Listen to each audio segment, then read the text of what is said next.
أعوذ بالله من الشيطان الرجيم بسم الله الرحمن الرحيم. I seek refuge in Allah against shaitan the rejected. I begin with the name of Allah, the eternal source of mercy and grace. Greet you with the greetings of peace. Assalamu alaikum wa rahmatullahi wa barakatuh.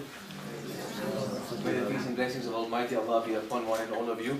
Jazakallah for responding to our invitation for unlocking the Quran course, which we've entitled Truths of the Prophets.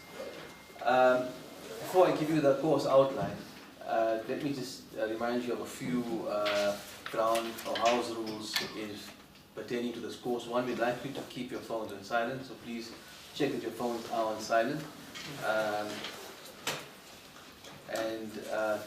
Two is this course, and many of you here have been for previous courses on unlocking the Quran. The course is aimed at bringing the Quran or reducing the distance between ourselves and the Quran. If you've been to our previous courses, you'll know that in Surah 25 verse 30, the Prophet ﷺ complained. He said, وَقَالَ الرَّسُولُ يَا رَبِّ, and the Rasul said, Ya Rabb, inna qawmi, my community, inna qawmi, my community have distanced themselves from the Quran. So this is a complaint of the Prophet ﷺ, and if we are going to be the subject of the complaint, then we've got a real problem on the Day of Judgment. And the purpose of this course is to create familiarity with the Quran, to empower people, to empower the participants to be able to interact and engage with the Book of Allah subhanahu wa ta'ala, to seek its guidance, to appreciate its beauty, etc. The series is conducted over 3 parts. And in week 1, which is today, we will do the introduction to prophethood in general and the purpose for Allah sending prophets, etc. Week 2, that's next week, we'll do Adam alayhi salam, then Nuh alayhi salam, Hud and Salih alayhi salam, Ibrahim alayhi salam, and week 6, Ibrahim alayhi salam is quite a detailed story, so we'll do it over 2 parts, and that completes the first part. So we have another 2 parts thereafter. So the first 6 weeks will take up this, and the next, with the 2 parts thereafter, we'll focus on different prophets, and we'll finally conclude with Muhammad sallallahu alaihi wasallam. So having said that, the subject, or why did we choose truths of the prophets? You know, in Ramadan, when the brothers and sisters were planning this course, and they brought this title to me, and I said, Truths of the Prophets. You know, and the more you think about this title, the more you appreciate its relevance, because everyone has a version about what the prophets of Allah did, what their lives were like, etc.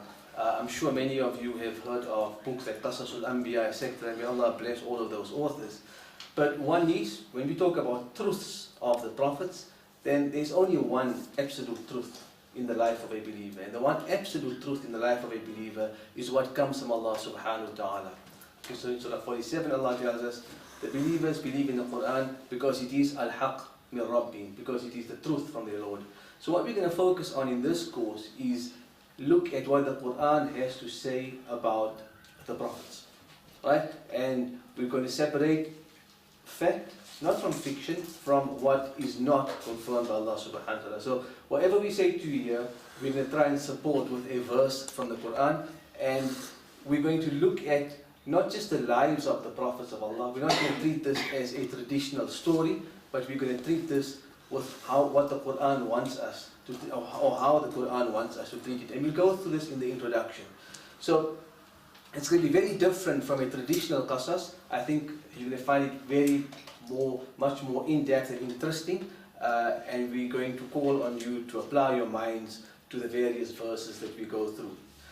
So throughout time, communities and nations have had messengers sent to them. We know it's from Adam alayhi salam, and some tell us there were thousands and thousands of prophets. We'll go through that as well. But we know from وَلِكُلِّ قَوْمٍ هَادٍ, for each community, Allah subhanahu wa ta'ala dispatched a guide, a person to guide them. The promise of divine guidance that's given to humanity dates back from the beginning of the human race. When men were on earth, they received guidance. So Allah tells us in Surah Baqarah verse 38. So you all recall how to use the Quran. I'm just going to remind you. If you look at, we're all using the same copy or the same translation used by Abdullah Yusuf Ali. So if you look at, you turn any page, in the top right hand corner or on the bottom or on the top left hand corner, you'll find the surah and the verse number. So if I say to you, look at Surah Baqarah verse 38, or let me Surah 2 verse 38, you try and find Surah 2 verse 38, and that will be on page 4. Can someone read that for us, please? I'm sure by now you've lost all of your shyness, etc. Because this course is really about applying your mind, speaking your mind, etc. So at question time, we look forward to your fruitful engagement, inshallah. So let's go Surah 2 verse 38. Can someone read that for us, please? Bismillahirrahmanirrahim. We said, get you down all from here, and if, as is sure, there comes to you guidance from me, whosoever follows my guidance, on them shall be no fear, nor shall they grieve. فَمَنْ تَبِعَ هُدَايَ, whoever follows my guidance, and this is at the time of Adam alayhi salam. So there is already Allah's promise of guidance. I will send guidance, and whoever follows my guidance, فَمَنْ تَبِعَ هُدَايَ فَلَا خَوْفٌ عَلَيْهِمْ وَلَا هُمْ يَحْزَنُونَ. They have nothing to fear about, nor will they incur any grief. So in other words, our minds will be in the right frame. We'll have the right psychological framework when we study the book of Allah subhanahu wa ta'ala. And from time to time, when any of those generations received revelation, it was a requirement of them to study, to understand, to reflect upon and live by the revelation. And Allah says, as a result of that, whoever follows, فَمَنْ تَبِعَ هُدَايَ فَلَا خَوْفٌ عَلَيْهِمْ وَلَا هُمْ يَحْزَنُونَ. There won't be any fear, nor will they grieve. Now I think about all the fear and the grief that we have in today's day and age, and you wonder what the source of it is. Well, herein lies the answer. So the guidance was aimed at what? The guidance was aimed at reminding the people of their duty to their Creator and correcting their moral compass. This is reflected in Surah 16 verse 36.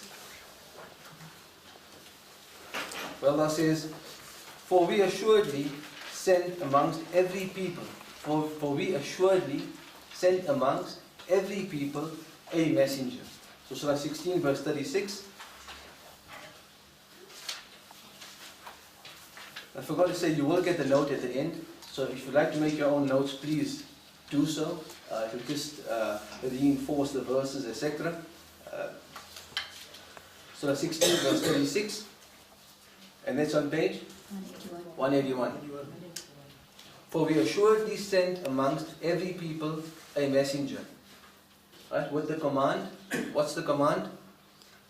Serve Allah and refrain from evil. Serve Allah and refrain from evil. Of the people, there were some whom Allah guided, and some on whom error became inevitably established. In other words, they didn't deserve to be guided.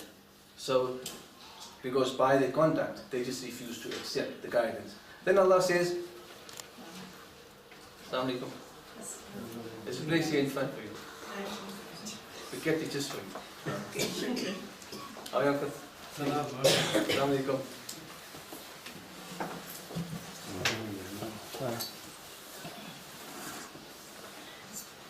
So travel through the earth and see what was the end of those who denied the truth. So Allah said, you can go for yourselves and see in the land. You'll see traces of their greatness. If you travel to the Middle East, you'll know whatever is remaining after the Yemen and the Syria incursions. But you'll see signs of great civilizations. You look at it in Egypt, etc. And what Allah says, those who rejected it, we destroyed them. So, one we learn is, assuredly we sent for every people a Rasul. So every community received a messenger. Now what was the purpose of the messengers? What do you think the purpose of the messengers was? One, we said to remind people, to serve Allah, to guide man. Now the Quran gets more specific. You look at a brilliant verse in Surah 57, Surah Hadid, verse 25. They're all brilliant, but some verses sometimes just stick out more than the others. Surah 57, verse 25.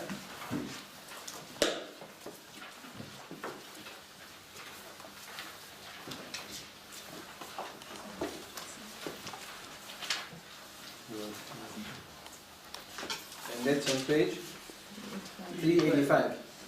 Okay, the verse is on the board. We sent aforetime our messengers.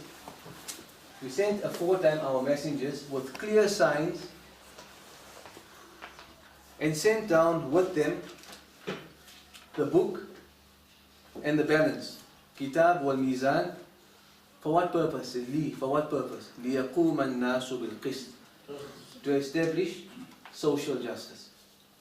So you look at the purpose of Allah sending down revelation throughout the ages. This is not exclusively to one prophet over others. This is a statement made that's true for all prophets of Allah. So the primary purpose or the purpose of revelation is to establish social justice. So we can stop there. The messengers guided people to Allah subhanahu wa ta'ala, warning them of their transgressions and seeking to reform them. Now, do you think the number of messengers are given in the Quran? Can anyone tell me the birth date of Musa alayhi salam? What about the birth date of Isa alayhi salam? No. Anyone knows their family tree with exact detail? No. Quran don't give you all that. Right? The Quran doesn't give you all of the prophets as well. So Allah tells us in holistic terms, in Surah 4 verse 25.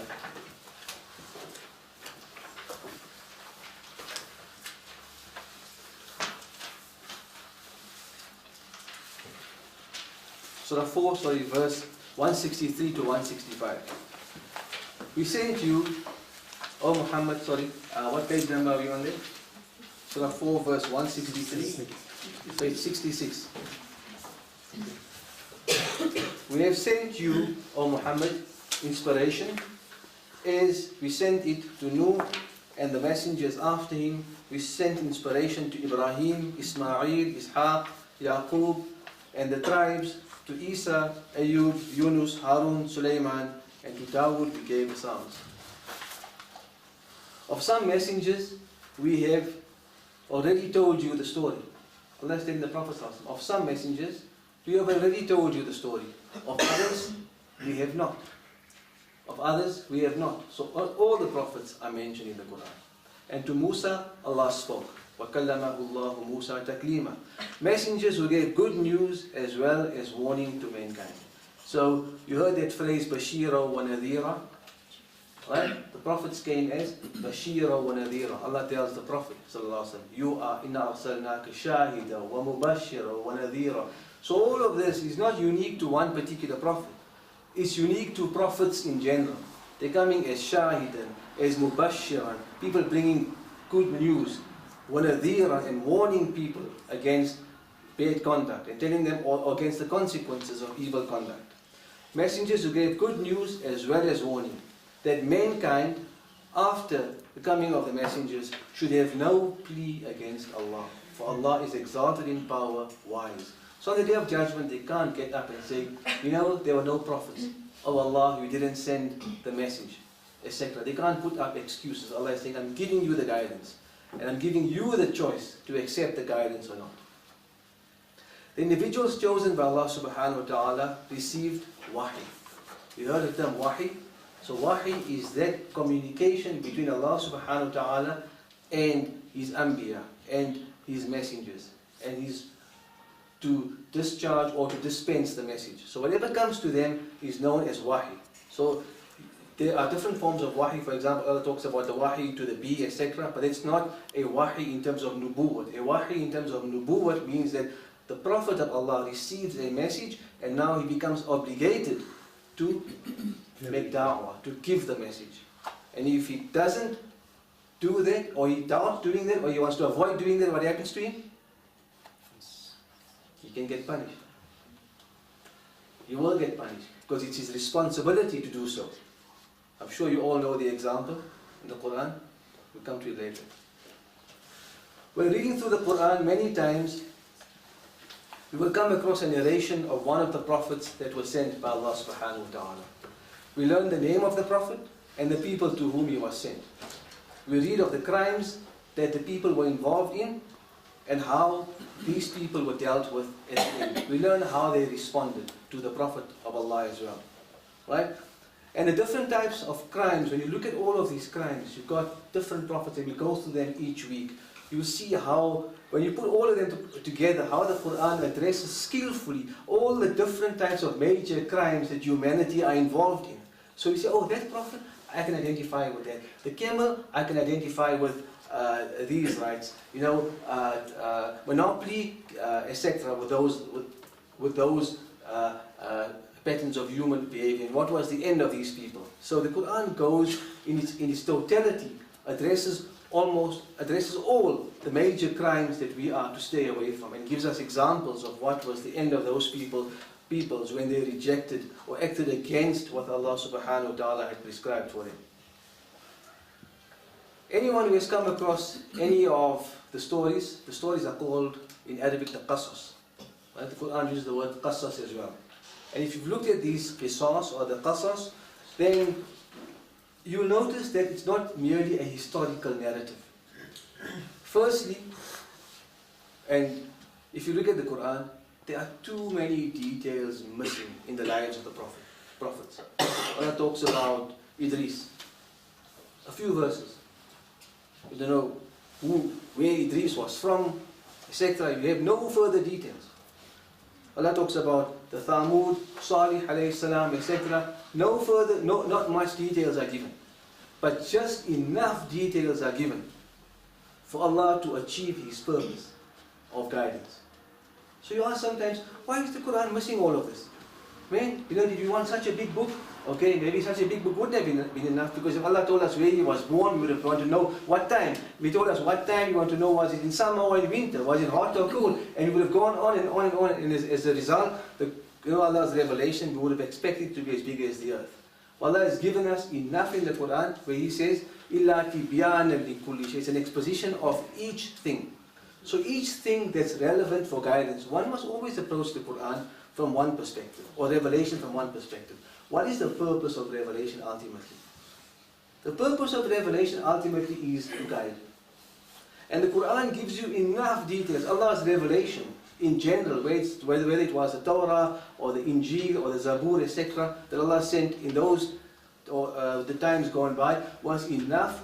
The content of the book was enough to achieve its purpose. And its purpose was none other than guidance. If we have a different expectation, then obviously the Quran won't fulfill its purpose. For example, if you want to know how to make biryani, don't expect to find it in the Quran. Don't complain against Allah and say, this book's not complete, you don't teach me how to cook biryani. That's not its purpose. Its purpose is guidance. So when we approach the Quran, we mustn't approach it with the way we want to approach it. We must approach it with the expectation given to us by Allah subhanahu wa ta'ala, which is nothing other than seeking guidance. Okay, so we go on. It is important to appreciate that the Quran, as a book of guidance, is not concerned with mere history, but rather to use the iconic examples of the prophets to serve a greater purpose, which is stated in Surah Hud, Surah 11, verse 120. And let's look at this, Surah 11, verse 120.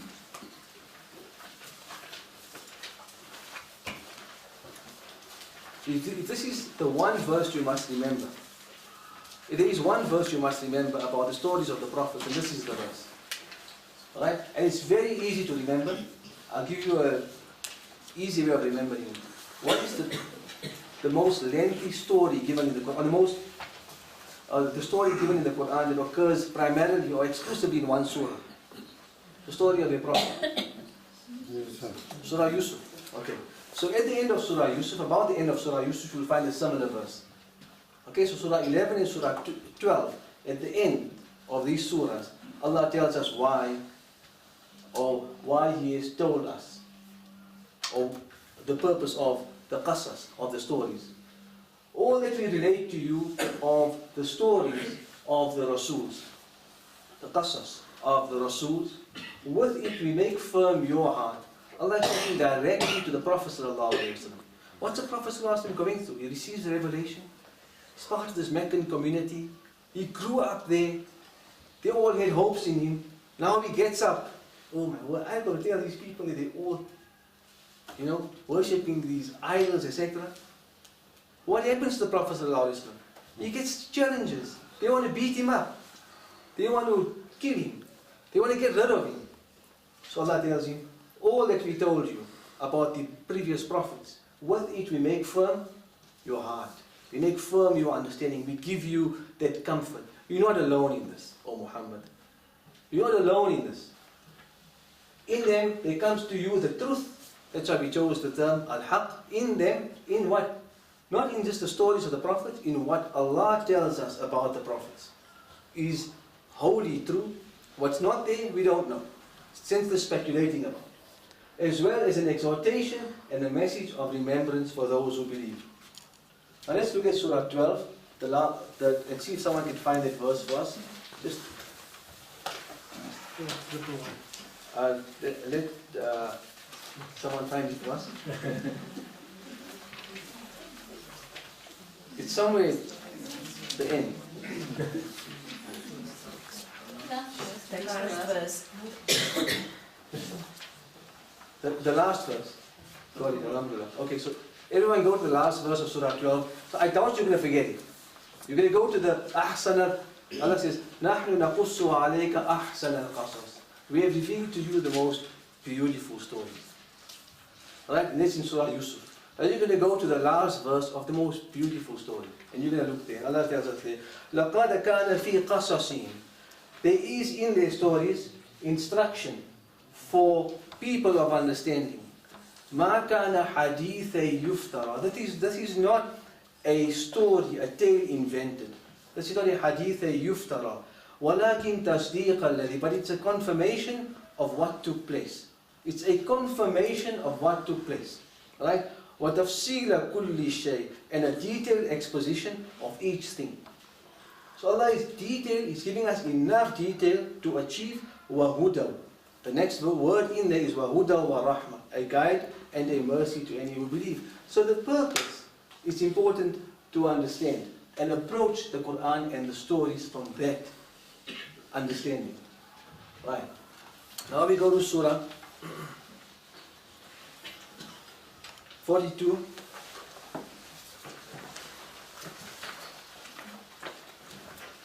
Verse 13.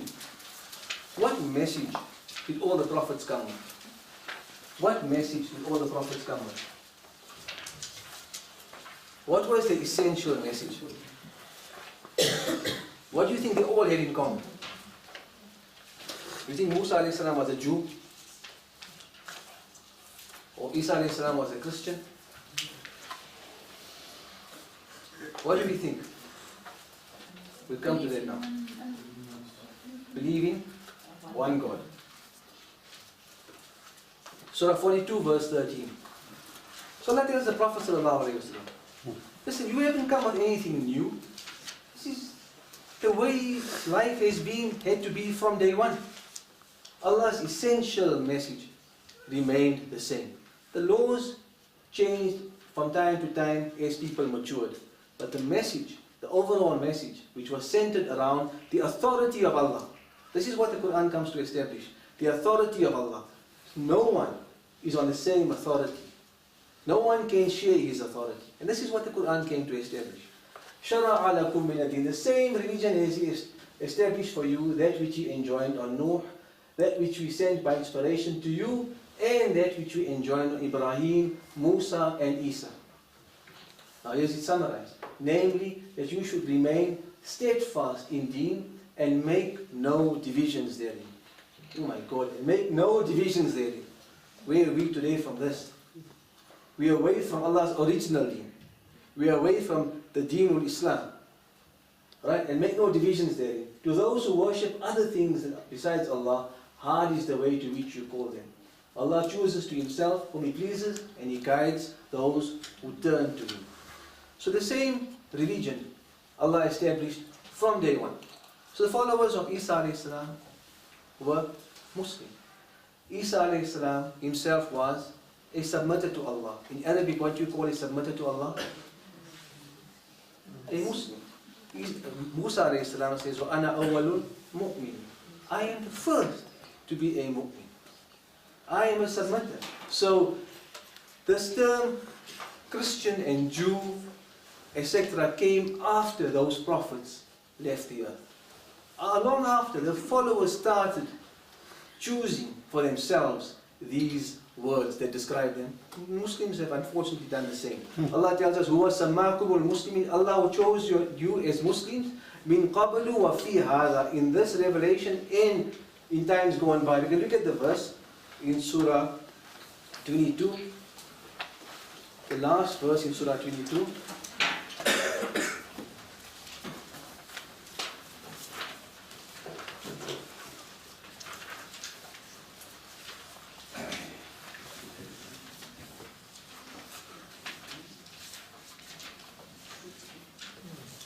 Verse 77, that's on page 235.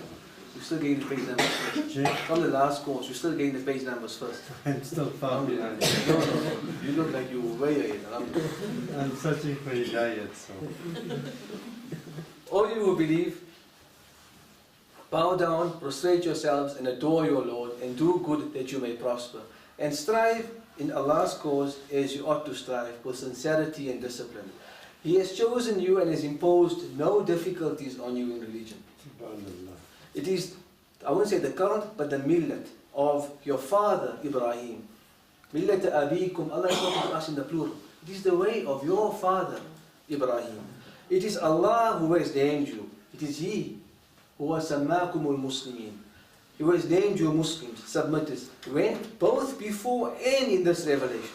Stop right there. Both before and in this revelation. So, Allah has chosen this for us. We've chosen to become sectarian. So, I prefer to be, this guy prefers to be a Shia, and this guy prefers to be a Sunni, and within them you've got hundreds, and people are losing track of who's who. Why not just say, I'm a Muslim?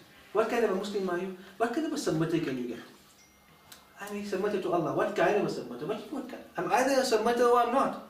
Do I need to qualify myself? I may be a lackluster Muslim, but it doesn't make me a Sunni or a Shia Muslim. I can't. I can only be a Muslim. And Allah wanted us to qualify it, He would have told us. But He says, "Huwa sammakumul muslimin." So, from times gone by, Allah says, "La tafarraqu dinahum." No tafriq, no divisions in religion. You cannot. Right? That's the vision and the mission of all of the prophets of Allah subhanahu wa ta'ala. Now we come to some characteristics of the prophets of Allah. There are many verses containing statements of the messengers being from among their own brethren. So the messengers were among their own brethren, and thus of their own communities. Furthermore, over and above being from their own communities, the messengers also spoke the language of their people. So if there was a prophet given to the Chinese people, he wouldn't come from Arabia. He would be from the Chinese people, and he would speak in their language. I think they spoke Mandarin in those years as well. He would have spoken in that language. The Prophet ﷺ was an Arab, so he spoke in Arabic. So Arabic wasn't chosen as a language of that the Prophet ﷺ had to go learn Arabic before he became a prophet. No, he spoke the language of the people. Allah revealed it in a language in which they can understand. So you look at Surah Ibrahim, Surah 14, verse 4. Each messenger we have sent, Surah 14, verse 4. Page number? 170. Each messenger we have sent is spoken in the language of his own people. You got it? So then, why? Yeah. Why is it important for the messenger to speak in the language of his own people? For them to understand. For them to understand. The important thing is you can only implement and act upon something if you understand it.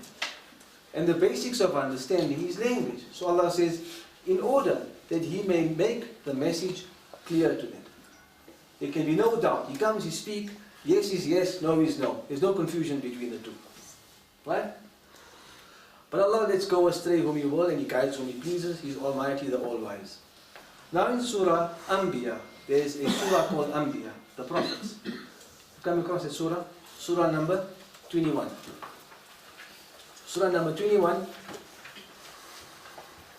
In this surah, Allah tells us, before you also, sorry, verse 7. Verse 7. Yeah. Surah Anbiya, verse 7. Surah Anbiya, Surah 21. Before you also, the messengers we sent were but human. They were human. To whom we granted inspiration. If you realize this not, ask of those who possess the message. Allah said in the Prophet said, go ask them. They'll Jews and Christians, they'll tell you. Their messengers also were human. Unfortunately, with the Christians, they made their prophet a superhuman. They made him into a god. So what happens? Can you associate with a superhuman? You can't associate now. Because God is coming to give you directly. You say, God, how do I do what you do? Because you're a God.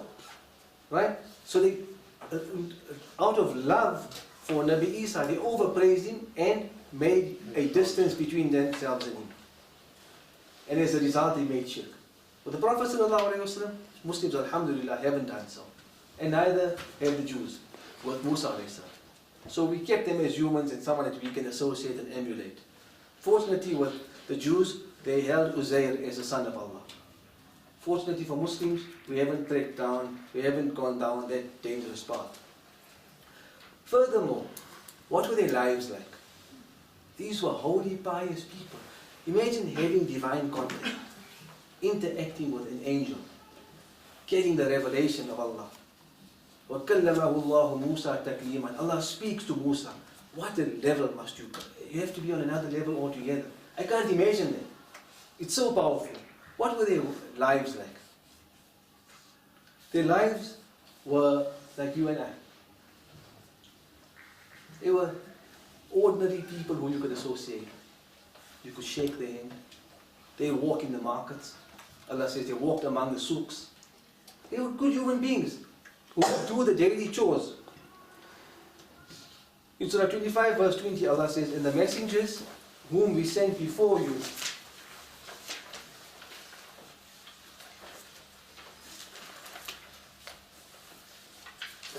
were all human. Were all human. They ate food and walked through the markets. If you look at the Arabic, there says souk, the aswaq. They walked through the souks. So they went shopping. They associated with people. They could do ordinary things. Right? Why? Because now people had to identify with them. They could say, I see his conduct in public. He's a public person. He doesn't hide in the house. We have made some of you as a trial for others. Would you have patience? For Allah is one who hears and sees all things. So we can see their lives lived good, ordinary lives. All prophets were appointed by Allah subhanahu wa ta'ala. In Surah 2 verse 285, Allah says, the messenger believes in what has been revealed to him from his Lord, as do the people of faith. Now this is a very important verse. The messenger believes in what has been revealed to him from his Lord, as do the people of faith. So the Prophet is the first believer. The Prophet is the first believer in revelation. Right? As do the people of faith. Each one of them believes in Allah, His angels, His scripture, and His messengers. And the believers say, we make no distinction between one and another of His messengers. We make no distinction between one and another of His messengers. So we don't say he was a Jew or a Christian or a Muslim or he was better than him. We don't do any of it. We don't. Why?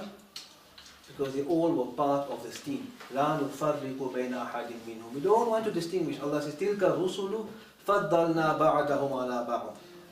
Such are the messengers of Allah. فضلنا whom Allah bestowed His gifts on some more than others. On which ones? He just tells us. To Musa I spoke, to Isa I strengthened with the Holy Spirit, etc., etc. Right? What Allah is telling us is that each one of them exercised themselves to the ultimate of their potential. If you have got more wealth than me, and if I spend less than you, does it put me in a position of weakness? No. It's just relative. So, but if we exercise ourselves to the maximum and to the best of our ability, then no one can judge. And this is why we shouldn't get diverted by which prophet was greater than which one. That's just a diversion. The Quran doesn't waste its time on matters like that. It just says, لَا نُفَرِّقُ بَيْنَ أَحَدٍ مِّنْهُمْ. They don't make any distinction between them. And they say we hear and we obey. So the stories and narrations of the lives of the prophets that we find in the Quran are there to inspire us and increase us in faith. Now, I got a little quiz here. We have some fun, right? It's worth, close your Qurans. If I see you with the Quran open, you can't participate, you disqualify. Now these are verses from the Quran in the best language that I could translate it in, and my English is not too good, so forgive me if there are errors there. But the first verse in Surah 20 verse 39, Allah says, and I, this is Allah talking, right? And I spread my love over you. Listen to this word. I spread my love over you. Mahabbatan minni. وَلِتُصْنَعَ. And in order that you might be grown under my own eye. وَلِتُصْنَعَ عَلَىٰ عَيْنِ. That you might be grown under my eye. You know and the mothers will know this better. When you give birth to your child, what do you tell your child? I'm going to watch you. You are going to be reared under me, under my very personal care. Allah is talking to someone. He's talking to one of his prophets. Who do you think he's talking to? Yes. Musa? Anyone else? Isa? Adam alayhi salam. Muhammad sallallahu alayhi salam. Ibrahim. Prophet sallallahu alayhi salam. All those of the Prophet sallallahu alayhi salam, look, don't be shy, please. All those of the Prophet sallallahu alayhi salam, raise your hands. All those for Isa alayhi salam, raise your hands. Isa. All those for Musa alayhi salam, raise your hands. Musa alayhi salam. Okay. Next one. We'll come back now to you. There is for you an excellent example, an uswatun hasana, to follow in those with him. Prophet sallallahu alaihi wasallam. Anyone for the Prophet sallallahu alaihi wasallam? Raise your hand. Ibrahim alayhi salam. Raise your hand. Ismail alayhi salam. Nabi Isa? No? Okay, let's go on. Oh my Lord, grant me an unmatched kingdom. And Allah rewards this person with an unmatched kingdom. So who had the best kingdom? And you are of an exalted standard of character. Yusuf. Yusuf. Anyone for Yusuf? Everyone for Yusuf. All take one for Yusuf. Okay. And we raised him to a lofty status. Isa. Anyone else besides Isa? Yusuf. Yusuf alayhi salam. Okay. Alright, let's go to the first one. The first one, the absolute love, Musa alayhi salam. Alright, you can look at Surah 20 verse 39 at your own time. This is when Allah tells his mother, put him in the cradle. Put him down the river. Right? And it's a brilliant story when you read Musa alayhi salam. Right? And his sister goes, and how she intervenes, and he refuses to feed, etc. Wow stories, right? But we're going to learn lessons out of these. There is for you an uswatun hasana. Uswatun hasana, when you say uswatun hasana, the Prophet ﷺ comes to mind immediately. This verse is talking of Ibrahim alayhi salam. Right? Surah 60 verse 4. There is another verse talking about the Prophet ﷺ being an uswatun hasana. So what we're finding is that not one prophet is not just described uniquely and it's only for that one prophet. No. The prophets are all a team. They are all a team. We can't distinguish, we can't separate them. Oh my Lord, grant me an unmatched kingdom. The best kingdom goes to Sulaiman. Right? And You are of an exalted standard of character. وَإِنَّكَ لَعَلَىٰ خُلُقٍ عَظِيمٍ وَإِنَّكَ, Allah is talking to the Prophet sallallahu alayhi wa sallam. وَرَفَعْنَاهُ مَكَانًا عَلِيًّا Idris. Right? Surah 19 verse 57. You can check it out if I made a mistake. Just double checking on it. So the verses tell you, they describe the prophets differently. Allah talks about them. He says, I raised you to a lofty status. Allah, makanan aliyah, to a lofty position. Okay, now, I don't need to start deciding which one's better and which no. I just put this up to show you how Allah has this brilliant personal relationship with all of His Anbiya. Who am I to come now and start separating and saying who's better than who? So, to conclude Surah 12, there is a lesson in their stories for such people who understand. In other words, for those who want to reflect. This revelation is no fabrication. It is a confirmation of truth of what was sent before it, an explanation of everything, a guide and a blessing for those who believe. And this is what we are to unlock over the next few weeks, inshallah. So, I'm going to get you a note now, inshallah, and I'm going to give you some time for questions and comments if there are any. Next week, inshallah, hopefully the computer behaves and we get started on time. But the time is scheduled for 8 o'clock to 9 o'clock. We made it late. The computer gave us a bit of a challenge today, but I think we'll be able to resolve next week, It inshallah. was beautiful. MashaAllah. I didn't do the complex of my head.